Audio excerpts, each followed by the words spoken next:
दोस्तों, अगर आपसे पूछा जाए कि चाय पीने के फायदे होते हैं या नुकसान, तो आखिर आपका जवाब क्या होगा? शायद इस बारे में आप सभी के अलग अलग जवाब हो सकते हैं, लेकिन एक बात तो तय है कि चाय पीने के फायदे भी होते हैं और नुकसान भी, जो कि किसी भी व्यक्ति के चाय पीने के तरीके और चाय को बनाते वक्त की गई गलतियों पर डिपेंड करता है। अगर चाय बनाने और चाय पीने ये दोनों ही तरीका सही होता है तो चाय शरीर को फायदा पहुंचाता है, और अगर इसमें कोई गलती होती है तो चाय पीने के कई सारे नुकसान भी हो सकते हैं। इसलिए किसी भी व्यक्ति के लिए इस बात का जानना जरूरी है कि जिस चाय का हर घर में पूरे दिन में कई बार इस्तेमाल किया जाता है, आखिर उसका हमारी सेहत पे क्या नुकसान और क्या फायदे हो सकते हैं। दोस्तों, वैसे तो दुनिया भर में कई तरीके की चाय का इस्तेमाल किया जाता है, लेकिन हमारे देश भारत में जिस चाय का सबसे ज्यादा सेवन किया जाता है वो है ब्लैक टी यानी काली चाय, और कुछ लोग इस चाय में दूध डालकर भी इस्तेमाल करते हैं। इसलिए अब यहाँ सवाल उठता है कि अगर चाय पीते भी हैं तो काली चाय और दूध वाली चाय में कौन सी चाय पीना चाहिए, चाय पीने के क्या क्या फायदे और क्या नुकसान हो सकते हैं, चाय कब पीना चाहिए कब नहीं पीना चाहिए, एक दिन में कितना कप चाय पिया जा सकता है, चाय के नुकसान से बचने के लिए चाय बनाने का सही तरीका क्या होना चाहिए, और क्या ज्यादा चाय के इस्तेमाल से कोई नुकसान भी हो सकता है।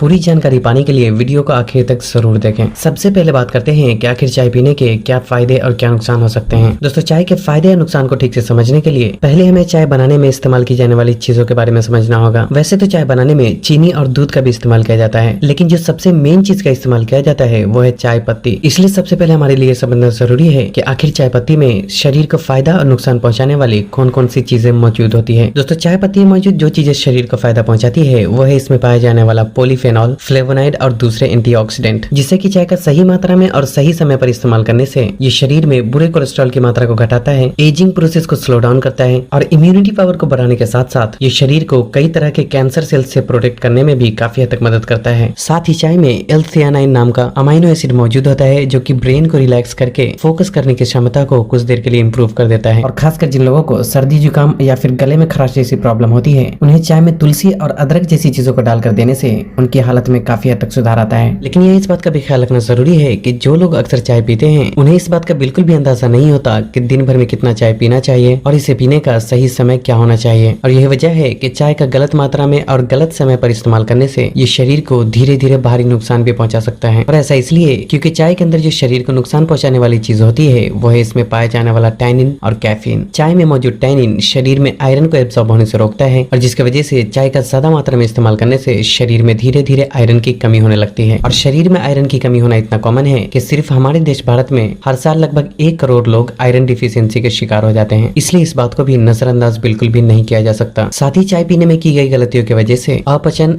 एसिडिटी और कब्ज जैसी समस्या भी शुरू होने लगती है। इसके अलावा चाय में जो कैफीन नाम का पदार्थ होता है उसका हमारे शरीर पर कई तरह से बुरा असर पड़ता है, क्योंकि सबसे पहली बात तो ये कि कैफीन एक स्लो एडिक्टिव ड्रग की तरह काम करता है, जिसका असर सीधा दिमाग पर होता है, और इसलिए ज्यादा चाय पीने वाले लोगों को धीरे धीरे इसकी लत लगने लगती है। और यही वजह है कि जब एक बार किसी भी व्यक्ति को चाय पीने की आदत हो जाए तो उन्हें वक्त पर चाय ना मिलने से सर दर्द, बेचैनी और चिड़चिड़ापन महसूस होने लगता है। और इतना ही नहीं, चाय का ज्यादा मात्रा में इस्तेमाल करने से उसमें मौजूद कैफीन की वजह से स्ट्रेस, एंजाइटी, सीने में जलन, दिल की धड़कन का तेज होना, रातों को जल्दी नींद न आने की समस्या, और यहाँ तक कि प्रेगनेंसी के दौरान भी कई तरीके की दिक्कतों का सामना करना पड़ सकता है। लेकिन ऐसा तब होता है जब कोई व्यक्ति ज्यादा मात्रा में या फिर गलत समय पर चाय का सेवन करता है। इसलिए अब बात आती है कि अगर चाय पीते भी हैं तो उसके नुकसान से बचने के लिए कौन कौन सा तरीका अपनाना चाहिए। दोस्तों, चाय के नुकसान से बचने के लिए 3 बातों का ख्याल रखना बहुत जरूरी होता है। पहला है चाय बनाने का सही तरीका, दूसरा है चाय पीने का सही समय यानी कब पीना चाहिए कब नहीं पीना चाहिए, और तीसरा है चाय की सही मात्रा यानी दिन भर में कितना चाय पिया जा सकता है।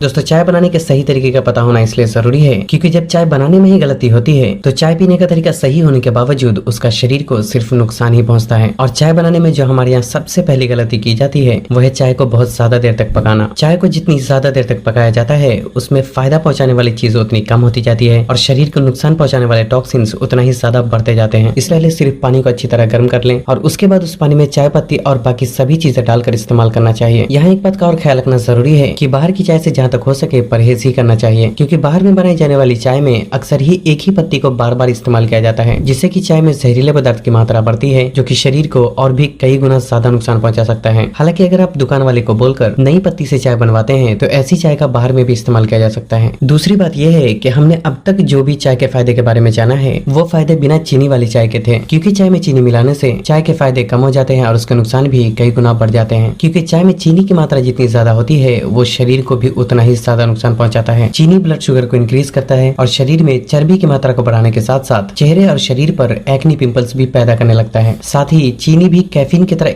एडिक्टिव होने की वजह से ये चाय की आदतों को और भी कई गुना ज्यादा बढ़ा देता है। अगर आपको चाय में चीनी का इस्तेमाल करना ही है तो जहाँ तक हो सके कम से कम चीनी का ही इस्तेमाल करें, और उससे भी बेहतर यह है कि चीनी की जगह मिश्री या फिर गुड़ का इस्तेमाल किया जाए, लेकिन इसका भी आपको लिमिट में ही इस्तेमाल करना चाहिए। लेकिन यहाँ इस बात पे भी ध्यान देना जरूरी है कि कुछ लोग चाय में दूध डालकर भी इस्तेमाल करते हैं, और इसलिए अब यहाँ ये सवाल उठता है कि काली चाय और दूध वाली चाय में कौन सी चाय पीना ज्यादा बेहतर ऑप्शन हो सकता है। दोस्तों, काली चाय के बारे में हम पहले ही बात कर ही चुके हैं, लेकिन जब काली चाय में दूध मिलाया जाता है तो दूध में मौजूद केसीन नाम का प्रोटीन चाय में मौजूद एंटीऑक्सीडेंट से बाइंडिंग करके उसे काफी हद तक नष्ट कर देता है, जिससे कि चाय से मिलने वाले फायदे या तो खत्म हो जाते हैं या फिर बहुत ही कम हो जाते हैं। साथ ही जिन लोगों को एक्ने और पिंपल्स की प्रॉब्लम होती है उनके लिए भी चाय में दूध और चीनी डालकर इस्तेमाल करना बिल्कुल भी सुटेबल नहीं होता। इसलिए आफ्टर ऑल दूध वाली चाय के मुकाबले काली चाय पीना ज्यादा बेहतर ऑप्शन हो सकता है। अब बात आती है कि चाय कब पीना चाहिए। दोस्तों, चाय कब पीना चाहिए उससे ज्यादा ये जानना जरूरी है कि चाय कब नहीं पीना चाहिए, और इसलिए पहले हम ये जानेंगे कि चाय कब नहीं पीना चाहिए और उसके बाद हम फिर बात करेंगे कि चाय कब पीना चाहिए। दोस्तों, चाय का इस्तेमाल दिन की शुरुआत और दिन के आखिर में बिल्कुल भी नहीं करना चाहिए, क्योंकि चाय पीने का सबसे गलत समय सुबह खाली पेट और रात को सोने से पहले का वक्त होता है, और ऐसा इसलिए क्योंकि इस समय चाय शरीर को ज्यादा नुकसान पहुंचाता है। सुबह खाली पेट चाय का इस्तेमाल करने से ये गैस, एसिडिटी और पाचन में गड़बड़ी पैदा करने लगता है। साथ ही सुबह के समय पेट पूरी तरह से खाली होने की वजह से ये शरीर में बहुत ही तेजी से एब्जॉर्ब होता है, जिससे कि चाय से होने वाले नुकसान भी कई गुना बढ़ जाते हैं। और रात को चाय का इस्तेमाल करने से ये हमारे ब्रेन में स्लीपिंग हार्मोन को रिलीज होने से रोकता है, जिससे कि समय के साथ साथ जल्दी नींद न आने की समस्या शुरू होने लगती है। इसलिए ये मत भूलें कि रात होती ही है शरीर को आराम पहुंचाने के लिए, और अगर सिर्फ अपना काम पूरा करने के लिए आप चाय पी कर जबरदस्ती खुद को जगाते हैं तो भविष्य में आपको अपनी सेहत गवाकर इसकी कीमत चुकानी पड़ सकती है। इसलिए बेहतर यही है कि रात को जल्दी सोएं और सुबह फिर जल्दी उठकर अपने काम को पूरा कर लें, लेकिन कभी भी खुद को जगाने के लिए चाय का सहारा बिल्कुल भी नहीं लेना चाहिए।